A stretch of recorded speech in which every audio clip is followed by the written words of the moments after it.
Rozmis Barbara, Erzsébet királyné kutatója vagyok. Létrehoztunk egy kis stúdiót, amelyet a királyné tiszteletére Erzsébet királyné stúdiónak neveztünk el. Ennek az a célja, hogy minél több emberhez hozzuk közelebb Erzsébet királynének a személyét, akihez természetesen úgy kerülhetünk a legközelebb, hogyha igyekszünk meglátogatni minél gyakrabban az emlékhelyeit. Így Magyarországon a Gödöllői Királyi Kastélyt. A mai napon a videóban egy kis megemlékezés lesz a királyné 121. éve történt meggyilkolásáról, az ő emlékére. Erzsébet királynét már életében Magyarországon szeretet övezte, és ennek ellenére Európa szerte viszont az utolsó évtizedében már nem váltott ki akkora érdeklődést, mint hazánkban. Ennek az volt az oka, hogy ekkoriban még jobban került a reprezentációs kötelezettségeket, mint valaha, és szinte alig jelent meg nyilvánosan. Amikor megjelent, akkor arcát legyezője vagy fátyla, fekete fátyla mögé rejtette.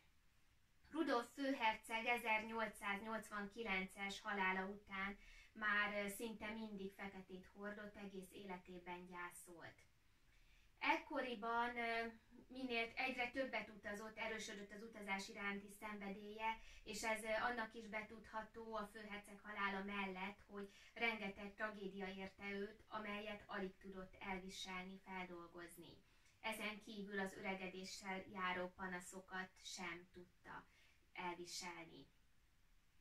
Azt tudjuk, hogy a halál iránt már nagyon vágyakozott, amely el is érte őt Genfben 1898. szeptember 10-én, amikor egy olasz anarchista szíven szúrta. Ez az anarchista egy uralkodó család egyik tagját szerette volna meggyilkolni, és kapóra jött neki, hogy Erzsébet királyné Genfben tartózkodott.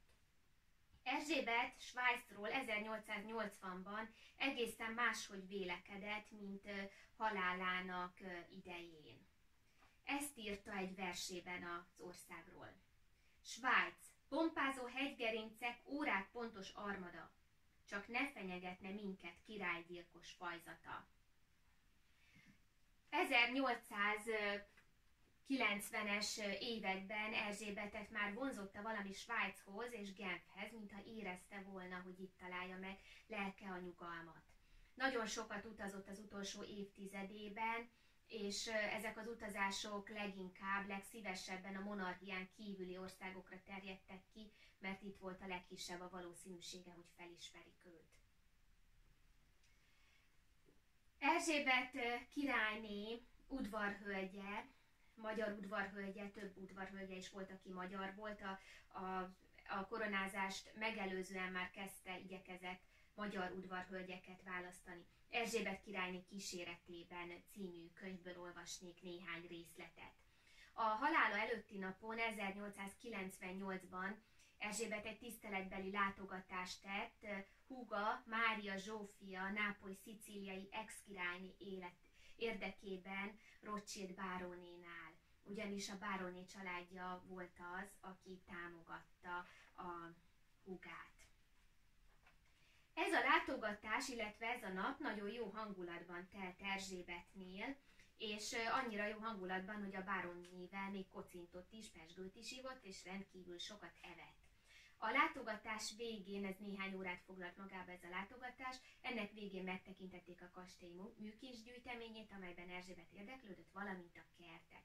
A kertből különösen az orhideák, az üvegház kötött el Erzsébet figyelmét, és a virágok összes virág közül és az összes orhidea közül a fehér orhideák.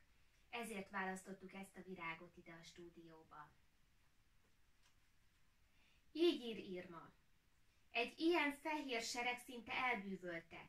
Újra meg újra visszatért hozzájuk, s úgy áltott hangtalanul, rajtuk merengve, kérdő tekintettel, mintha e pillanatban valami csodálatos dolog történt volna vele, s mintha ennek magyarázatát a fehér virágoktól várná. Találkozás volt ez, nagy és jelentős, melynek, hogy egy napon meg kell történnie, homályos sejtelem él a lélekben. Most megtörtént a találkozás. Vajon mit mondhattak neki az orhideák? Erzsébet királyné ezen a napon a hangulatát, a halállal való gondolatai rontották el egy némiképp. Egyébként utolsó éveiben már rendkívül sokat foglalkozott a halál gondolatával. Ezt mondja: én bizony félek, szólt a királyné, pedig sokszor szeretnék meghalni, de az az átmenet, a bizonytalanság rettegésbe ejt, és főleg az a szörnyű vergődés, melyen túl kell esni, még odáig jut az ember. Irma igyekezett egy kicsit elterelni Erzsébet gondolatait és megnyugtatni. Be akartam fejezni ezt a borús témát, és a hívőt tántoríthatatlan bizalmával röviden ennyit mondtam. Túl béke és boldogság van. Ekkor mély tekintettel, rajtam mélázva halk hangon ismételte szavaimat. Túl béke és boldogság van. Honnan tudja ezt? Hisz onnan még nem tért meg utazó. Ugyanezen a napon Irma feljegyezte később, hogy Rothschild báronének azt mondta Erzsébet, hogy azt kívánná, hogy a lelke szíve kicsiny nyílásán át távozna. Röppenne az ég felé. És hát ez így is történt a rákövetkező napon, szeptember 10-én, amikor Lucchini szíven szúrta. Egy egészen kicsi sebet ejtett, és Erzsébet nem is tudta, illetve Irma sem tudta, és a körülöttük lévők sem, hogy tulajdonképpen mi történt. Azt hitte Erzsébet, hogy csak az óráját szerette volna elvenni a gyilkos, és csak az ütést érezte a mellkasában, amely hatására hátra esett. Mária Valéria a tragédia után másfél héttel ezt írja naplójába. Mária Valéria Erzsébet királynénak a 4. gyermeke volt, aki a budai várban született. 4 gyermeke volt, egyedül Valéria született a budai várban 1868-ban. Ellenállhatatlanul vonzotta valami egész nyáron át Svájcba. Élvezni akarta még a kedves hegyeket és a napsütést, és élvezte is a javuló egészségérzésével. Nos, utolérte, ahogy mindig is kívánta. Gyorsan, fájdalommentesen, és különféle orvosi tanács és az övéi iránt érzett aggodalmakkal terhes napok nélkül. És ha egyszer meg kell halnom, fektessetek a tenger mellé, énekelte egykor. Igaz, nem a tenger mellett, de a kék Genfitó mellett történt. Teljesen a tenger színe, a tengeré, mondogatta még pénteken Szárai Irmának. A rákövetkező napon, illetve 2 nap telt el, szeptember 12-én került sor Erzsébet ravatalára a Genfi hotelben. Azt a blúzt, amelyet viselt Erzsébet, azt egy csipke blúz helyettesítette, ugyanúgy fekete anyagból. Ezt írja Irma. Miután befektették Erzsébetet a koporsóba, alakította ki magában ezt a véleményt. Gyönyörű, sugár alakja, mintha még megnőtt volna. Alabástron fehér homlokát sötéten fénylő koronaként köríti fonatokban feltűzött dús haja, s míg összefont ujjai közt megbújt a kis gyöngyházkereszt és olvasó, mellén egy nagy csokor fehér orchidea nyugodott, ráhajolván a hófehér asszony átvert szívére. Hát csak eljöttek hozzá a fehér virágok. Most már tudom, mit mondtak neki az orchideák. Irma, mielőtt lezárták volna a koporsót, elvette Erzsébetről ezt a fehér orchidea csokrot azért, hogy elvigye Ferenc Józsefnek, a királynak emlékül. Bécsbe Erzsébet holtteste már zárt koporsóban érkezett, és így is ravatalozták fel. Ezt a koporsót is díszítette egy fehér orchidea csokor, lila szalaggal volt rajta a felirat. Ez a szalag még mindig látható a bécsi Hofburgban, ki van állítva. Az élőket most selyemfehér orchideák helyettesítik. Azt a blúzt, amelyben meggyilkolták Erzsébetet, Mária Valéria kapta meg. Ő pedig 10 évvel később odaajándékozta a megalakult Erzsébet királyné múzeumnak, emlékmúzeumnak, amelyet a budai várban hoztak létre.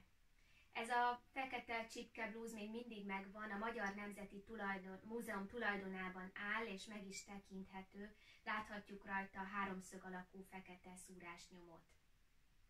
Végezetül a megemlékezést a román királyné Erzsébetnek hívták őt is, Erzsébet királynénak volt a kortársa, és Carmen Sylvia néven írt ő is, és jóban volt Erzsébettel, mert hát ugye Erzsébet verset is írt, mint ahogy mondtam.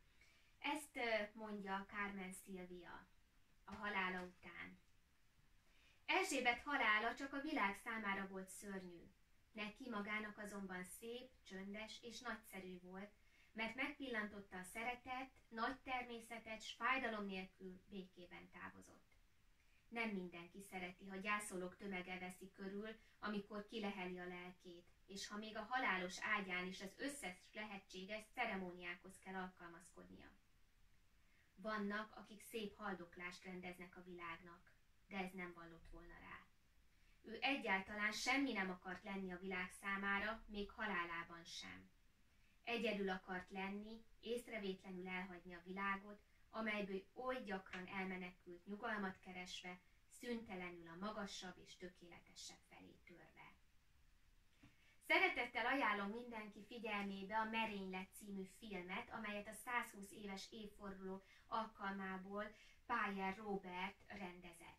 Erzsébet királyné szerepét Kovács Adél játsza. Ez a film az Erzsébetnek az utolsó napjait örökíti meg, illetve a temetését, úgyhogy szeretettel ajánlom, hogy ezt tekintsétek meg, hogy minél többet megismerjetek, hogyan történt, és a film igazán érdekes, egy 1 órás filmről van szó.